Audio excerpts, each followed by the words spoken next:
After completing the Conquer mission, I returned to my original world almost without a shred of nostalgia, but by then, there was no longer a place for me beside my fiancée who had regained her health. She was still gentle with me, still lay in my arms at night, whispering words of love into my ear. Yet, at the slightest message from my younger brother saying, "The power's out, I can't see because of my night blindness," she would slip away from my side. Her priorities had shifted completely during my absence. Now my brother came first. Love split in two. I didn't want it anymore. On the 99th time she left me behind, I summoned the system. "I want to return to the mission world," the system's cold voice prompted. "Hosts return to the mission world requires reclaiming all accumulated points. All the health values you exchanged for Amelia will become invalid, and she will once again be terminally ill. Are you sure?" I answered without hesitation. "Yes." Chapter 1. The system will provide you with 72 hours of preparation time. Please arrange your affairs accordingly. That cold mechanical voice ended its last broadcast in my mind,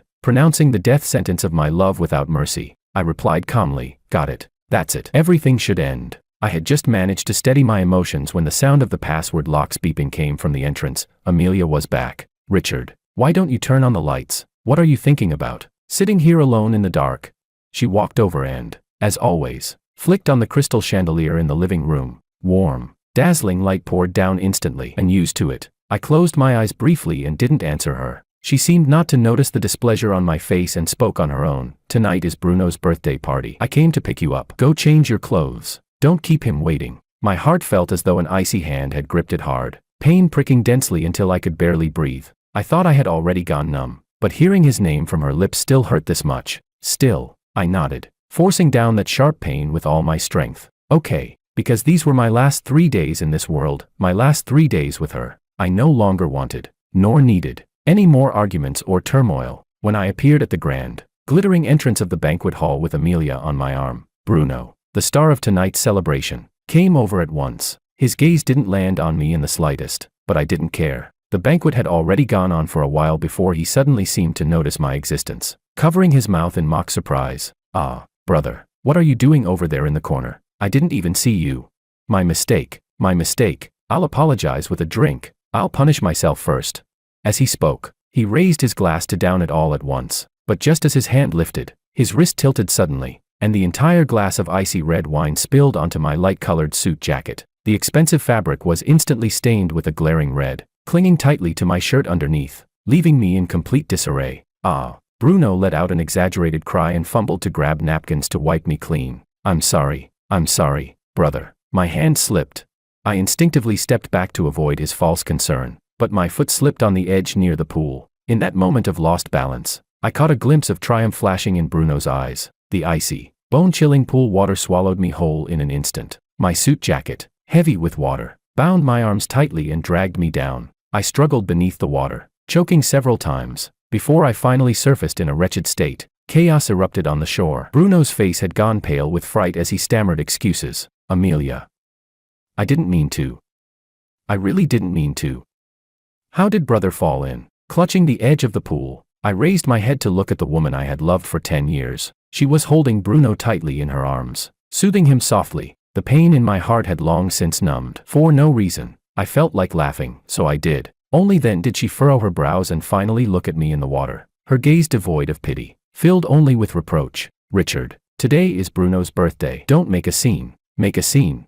So, all of my humiliation, embarrassment, and bone-deep grievances were, in her eyes, nothing more than me being unreasonable. I dragged myself onto the shore with difficulty and waved a hand. "My clothes are dirty. I'll go back and change. You all enjoy yourselves." Then, under the gaze of everyone present, I turned and walked out of the suffocating banquet hall. Chapter 2. I took a taxi alone back to the marital home Amelia and I shared, greeted only by endless darkness and cold air. This had once been my warmest harbor, the only force keeping me going in the mission world. I took a quick shower, then began to pack my things bit by bit. Clothes and some personal items I packed quickly. Then there were our photos. They were placed in delicate frames, on the bedside tables in the bedroom, on the shelves in the living room. One by one, I removed them from their frames. With every piece of my belongings I took away, this home drifted further from me. When the last item that belonged to me was packed into the box, I looked around. The house was so clean it was as if I had never been there at all. Dragging several large boxes, I drove to a waste incineration plant, paid extra for them to burn everything overnight. For the first time, I truly felt the meaning of one phrase, reduced to ashes. My 10 years of love, my past, were all reduced to ashes. When I returned home after it all, dawn had already broken. Amelia hadn't sent me any message, which meant she hadn't come home at all. I picked up my phone, stared at the screen, my fingers hovering for a long time before I typed, word by word, "The day after tomorrow is our 7th anniversary. Do you still remember?" The message sank like a stone, without the slightest ripple. It wasn't until noon that my phone chimed. Remember. I let out a self-mocking smile. As always, she remembered all our dates, just no longer loved me. I took a deep breath, pressing down the trembling in my fingers, and asked, "Then, can you come back to spend it with me?" This time, her reply came quickly. "Okay, I'll definitely come back early that day to be with you. Don't overthink it." Okay, that "okay" carried a faint note of gentle admonition, almost coaxing, like soothing an immature partner sulking over last night's party. I stared at that message for a very, very long time. To her, I was nothing more than an ornament whose emotions occasionally needed pacifying. Slowly, I typed a single word, "Okay." I wanted to leave the last bit of dignity between us, and also put a full stop on my life in this world. So that day I got up early and went to the nearest supermarket to buy lots of fresh ingredients. Sweet and sour pork ribs, Coca-Cola chicken wings, steamed base, as well as corn, carrots, and fresh pork ribs, all her favorites. I spent the whole afternoon busy in the kitchen. The range hood roared, pots and pans clanged. At last, this cold house had a hint of life and warmth. I even clumsily followed an online tutorial to bake a small chiffon cake in the oven. When it came out, the surface was a bit cracked, the appearance far from perfect, but I still carefully spread cream on it and decorated it with fresh strawberries. It was my heartfelt gesture, my final one. At 6 in the evening, as the sky grew dark, I set all the carefully cooked dishes on the table, turned off all the lights in the living room, leaving only the flickering candlelight on the dining table. I sat at the table and began to wait for her, wait for my heroine, to attend this final date. Chapter 3. Time passed. Second by second,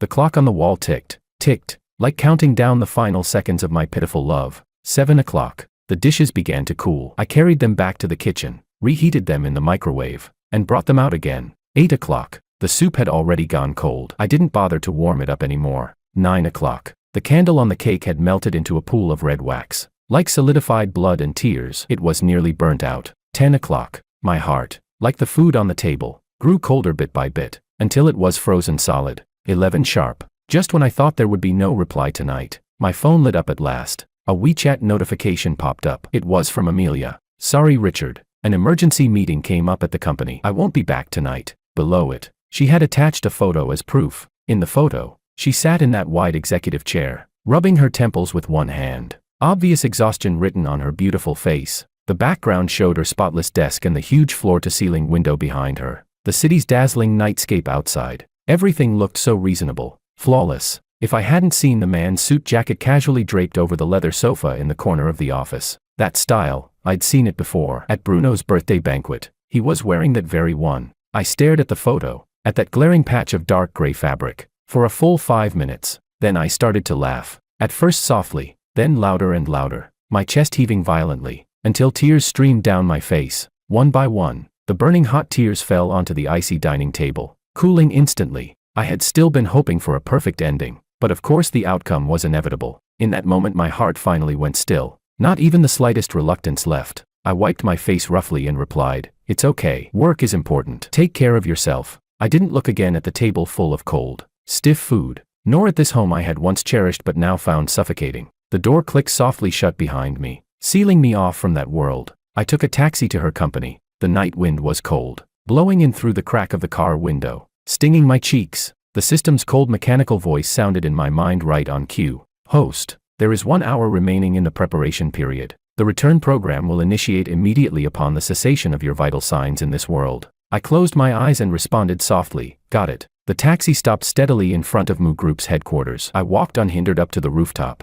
pushing open the heavy iron door. A powerful gust of wind rushed in, nearly knocking me off my feet. My short hair whipped into disarray. Step by step, I walked to the edge of the rooftop and looked down. The lights of the entire city beneath my feet merged into a brilliant, dazzling river of stars, beautiful and cold. I timed it precisely, matching the system's countdown to the final second. 3, 2, 1. I spread my arms, closed my eyes, and leapt. My body plummeted rapidly. The wind howled madly past my ears. the weightless sensation bringing me an unprecedented lightness and release. As I fell through the massive floor-to-ceiling windows of the executive office, I saw the two bodies tangled together. I also saw Amelia. She seemed to sense something. Her face, lost in passion, suddenly froze. Then she lifted her head, instinctively looking toward the window. Our eyes met precisely through the pane of glass in midair. I saw her expression shift instantly from hazy desire to sheer terror and disbelief. Chapter 4. I hit the ground with a heavy crash, my body colliding with the cold,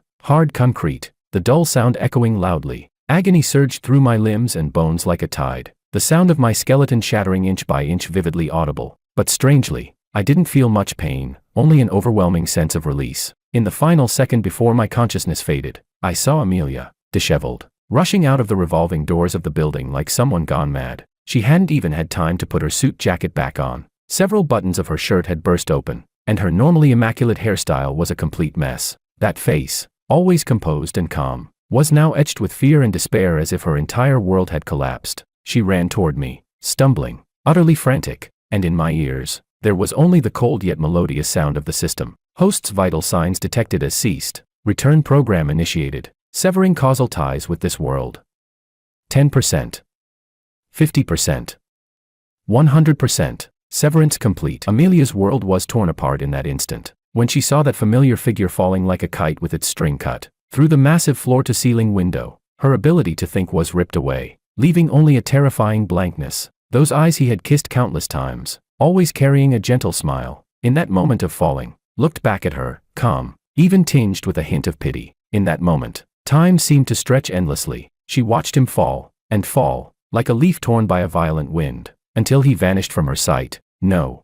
A scream erupted from her throat, inhuman in its despair. She shoved the still bewildered Bruno off her, not even pausing to fix her clothes, and staggered out of the office. She shoved past everyone in the hallway, ignoring the secretary's shocked calls, running for the elevator like a madwoman. The elevator numbers descended slowly, each second stretching like a century. She couldn't wait. She turned and bolted for the stairwell, taking 3 steps at a time. Her lungs felt like they were about to burst, her heart pounding wildly in her chest as if it would leap out the next second. One thought filled her mind: it can't be him. It absolutely can't be him.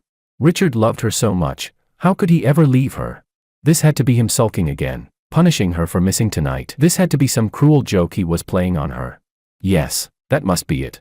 But when she finally burst out of the building and saw that glaring red pool of blood and the horrified screams of the crowd, all her self-deceptions were ground to dust by reality. She stumbled forward, pushing through the crowd, her legs giving out as she fell heavily to her knees beside the cold pool of blood. It was her Richard. He was unrecognizable, the blood beneath him winding and flowing, staining his white shirt like a shattered rose in full bloom. His eyes were tightly closed, his face showing no pain, only a heart-wrenching serenity. Richard. Amelia reached out her hand, her fingers trembling uncontrollably, but she didn't even have the courage to touch him. How could this be?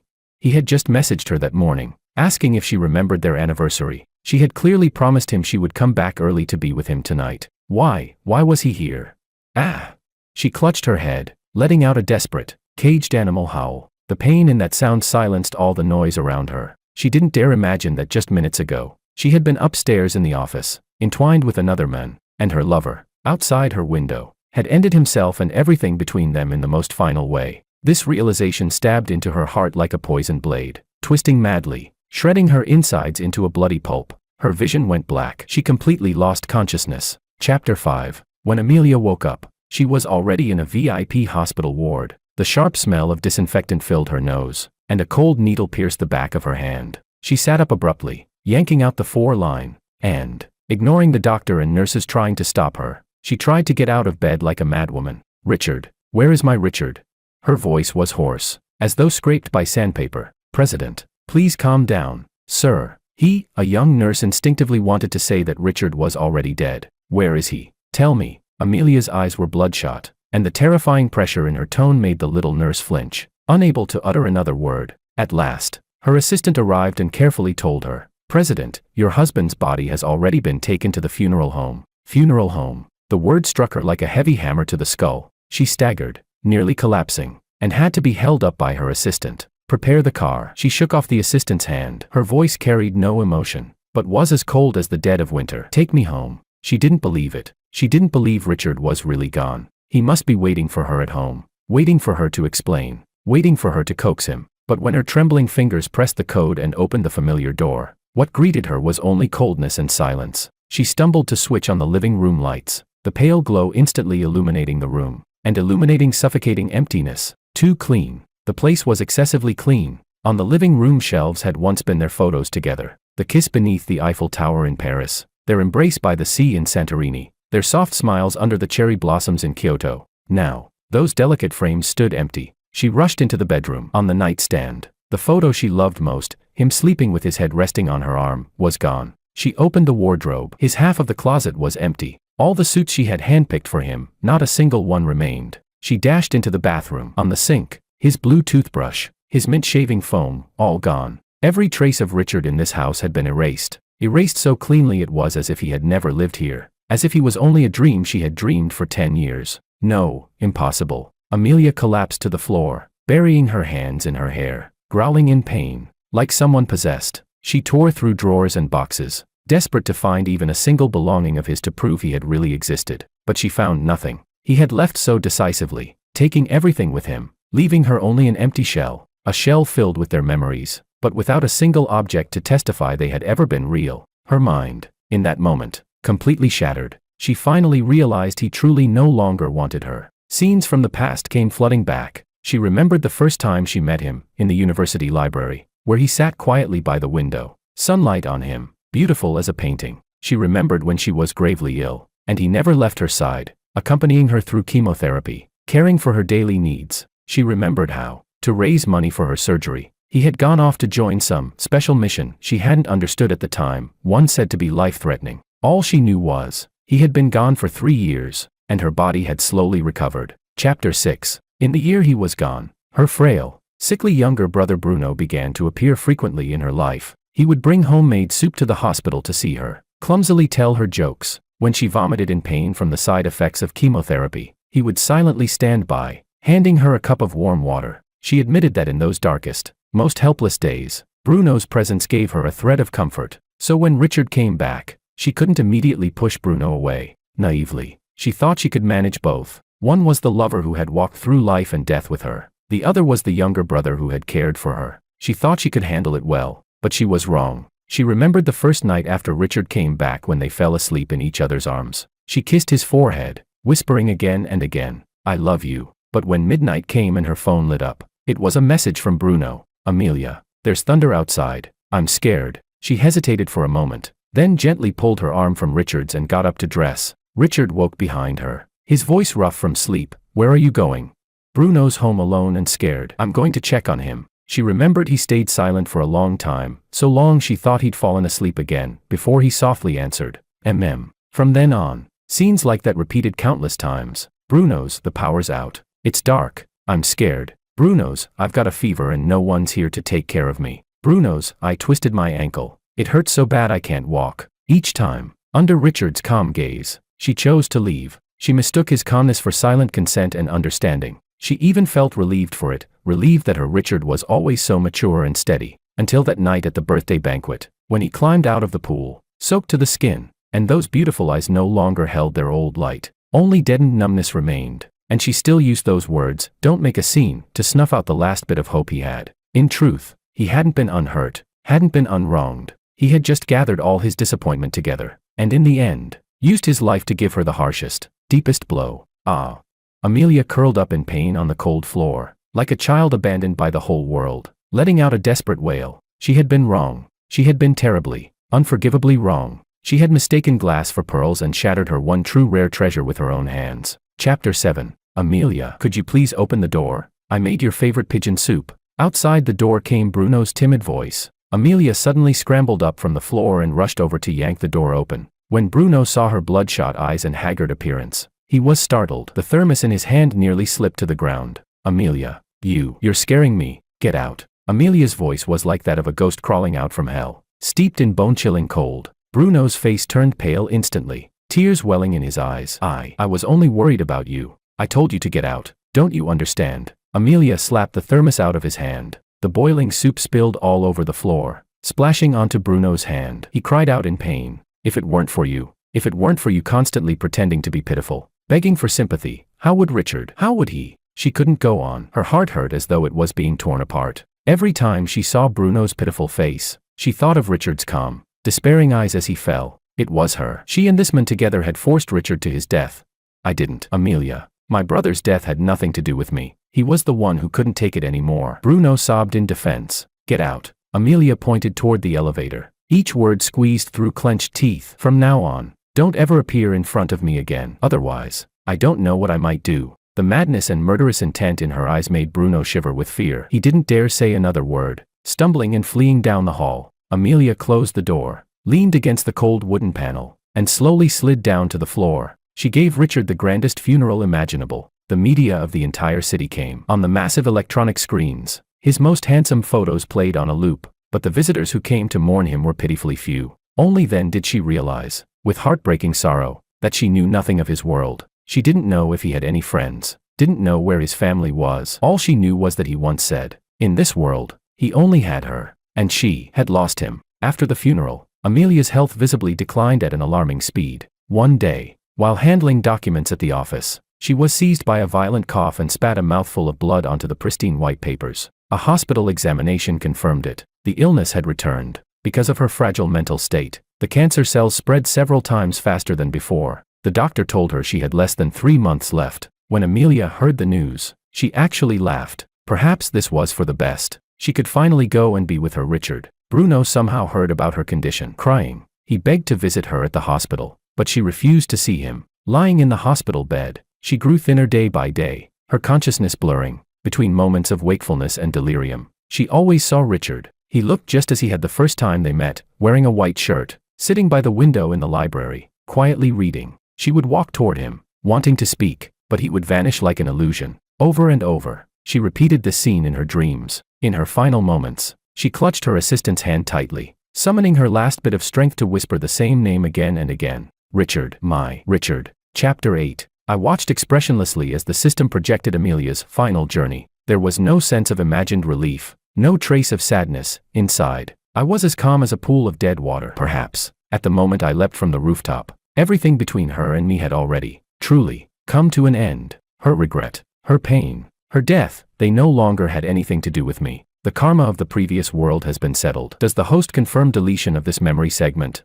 The system's cold voice pulled me back from my brief trance. I shook my head. No, leave it. Let it be a reminder to myself. Understood. The system replied. As per the protocol, upon completing the final conquered task, the system has cleared your original identity information from the previous world and erased all traces of your existence from the memories of everyone related to you in that world. Now, you will begin a new life with a new identity. As the white light faded, I found myself standing inside a bright and cozy shop. The air was filled with the sweet scent of butter and frosting. Sunlight streamed in through the spotless floor-to-ceiling windows, casting dappled light and shadow across the wooden floor. Menus I had drawn by hand hung on the walls, and the counter displayed all kinds of delicate, adorable desserts. This was the dream I'd always had, owning my own dessert shop. The system was actually being quite thoughtful. I smiled, tied on my apron, and began my new life in this world. The days passed peacefully and meaningfully. Every day I baked cakes, made cookies, brewed coffee and milk tea in different flavors. Watching customers' faces light up with satisfaction,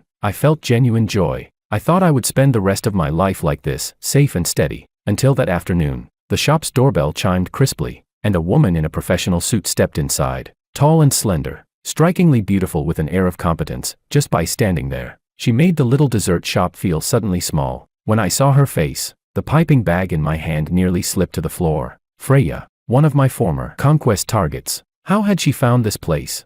I instinctively called out to the system in my head. Didn't you say all their memories had been erased? Please rest assured, the memory deletion program has been confirmed. The system's tone remained calm and unruffled. Scan complete. Target individual Freya's perception of you, stranger. I exhaled slightly and forced myself to stay composed, putting on my standard professional smile. Miss, what would you like to order?